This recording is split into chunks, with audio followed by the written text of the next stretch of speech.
Meet and greet with Tarique Rahman অনুষ্ঠিত হতে যাচ্ছে আজকে দুপুর 2টায় আমাদের এখান থেকে খুব কাছে গুলশানের বিচারপতি শাহাবুদ্দিন পার্কে।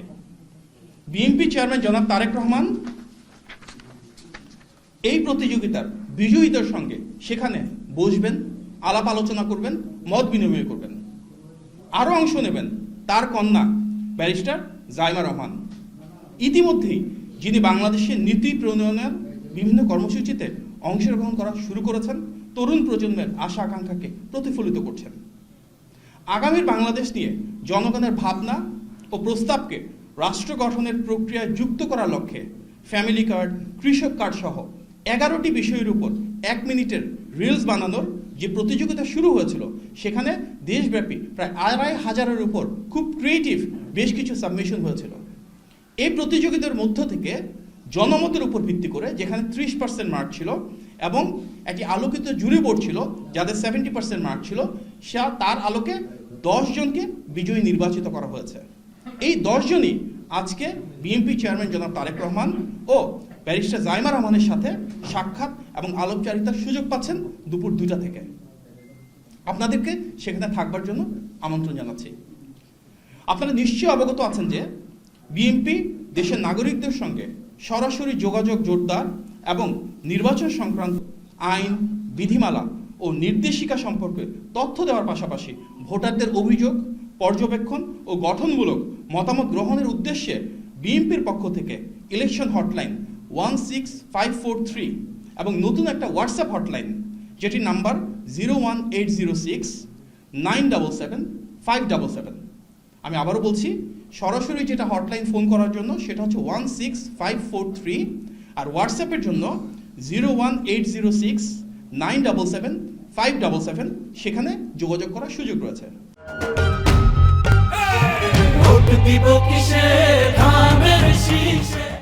শহর ও গ্রাম সহ পুরো দেশব্যাপী সকল নাগরিককে সম্পৃক্ত করে একটি স্বচ্ছ, গ্রহণযোগ্য এবং নাগরিক বান্ধব নির্বাচন পরিচালনা এবং পরিবেশ গড়ে তোলাই আমাদের মূল লক্ষ্য।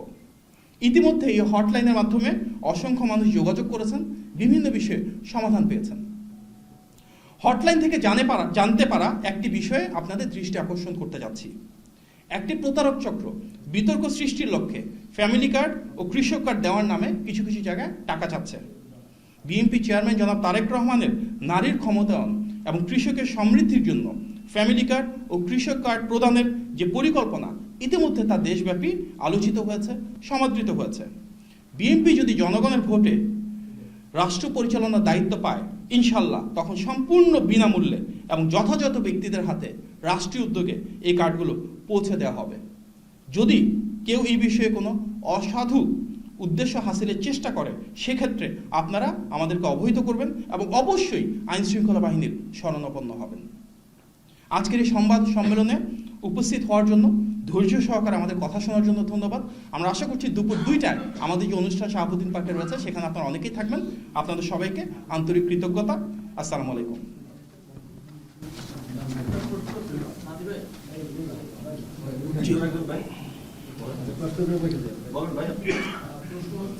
আচরণবিধিতে সুস্পষ্টভাবে বলা আছে রাত 8টার পরে মাইক ব্যবহার করে কোন ধরনের জনসভা করা যাবে না।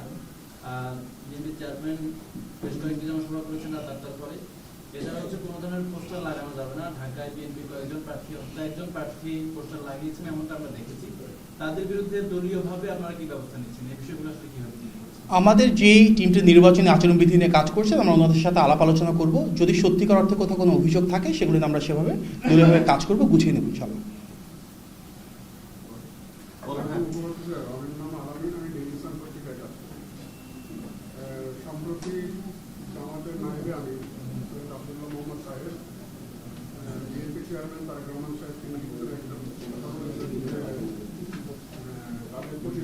কি বলেছেন? সরি জি জি তিনি বলেছেন যে তাদের প্রধান প্রতিদ্বন্দ্বী দলের প্রধান ভারতের সঙ্গে একটি, মানে তাকে ইঙ্গিত করে বলেছেন, নাম উল্লেখ না করে, যে ভারতের সঙ্গে 3টি চুক্তি করেছে। এই বিষয়ে আপনাদের অভিমত কি? আপনারা কি কোনো চুক্তি করেছেন? দেখুন, একটি রাজনৈতিক দলের খুব প্রভাবশালী একজন নেতা ভারতের সঙ্গে চুক্তির বিষয়ে যে দাবিটি করেছেন, তিনি একটি মিডিয়ার কথা বলেছেন, স্বাভাবিকভাবেই তার সপক্ষে তিনি কোনো প্রমাণ উপস্থাপন করতে পারেননি, কোনো প্রমাণ উপস্থাপন করতে পারবেনও না। কারণ যে তথ্য মিডিয়া এসেছে বলে তিনি দাবি করেছেন সেটির ন্যূনতম কোনো বাস্তবতা নাই, ন্যূনতম কোনো সত্যতা নাই। তাহলে কি আমরা বলতে পারি যে বিতর্ক তৈরি করার জন্য এটি একটি রাজনৈতিক অপকৌশল? আর যদি ওনাকে ভুল তথ্য প্রদান করা হয় বা বিভ্রান্তি ছড়ানোর জন্য করা হয়, তাহলে কি সেটা ওনার অজ্ঞতা? আমরা মনে করি এটা অপকৌশল বা অজ্ঞতা যেটাই হোক, ভারতের সাথে বিএনপির চুক্তির বিষয়ে যেসব কথা বলা হচ্ছে তা সম্পূর্ণরূপে অপপ্রচার। আমরা গণ অভ্যুত্থানের আকাঙ্ক্ষা বলতে সেটাই বুঝি যে এখানে ইতিবাচক রাজনীতি হবে, কোনো অপপ্রচার, অপকৌশল, অপরাজনীতি সেটা হওয়া উচিত না। কারণ বিএনপির রাজনীতি মানেই তো বাংলাদেশপন্থী রাজনীতি।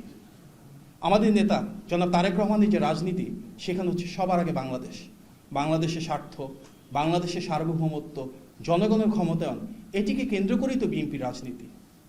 জনাব তারেক রহমানের নেতৃত্বেই কিন্তু আমরা দেখেছি তিস্তার পারে, পদ্মার পারে পানির ন্যায্য হিস্যার জন্য ধারাবাহিকভাবে বিশাল প্রোগ্রাম করা হয়েছে, সমাবেশ করা হয়েছে। এটিই তো বিএনপির রাজনীতি। ফেলানি হত্যার পরে সবার আগে প্রতিবাদ করেছিল বিএনপি, রাজপথে নেমে এসেছিল বিএনপি দেশনেত্রী বেগম খালেদা জিয়ার নেতৃত্বে। নতজন পররাষ্ট্র নীতি থেকে বেরিয়ে এসে দেশের সার্বভৌমত্ব প্রতিষ্ঠা করা, আধিপত্যবাদের বিরুদ্ধে রুখে দাঁড়ানো, এটিই তো শহীদ প্রেসিডেন্ট জিয়াউর রহমানের রাজনীতি।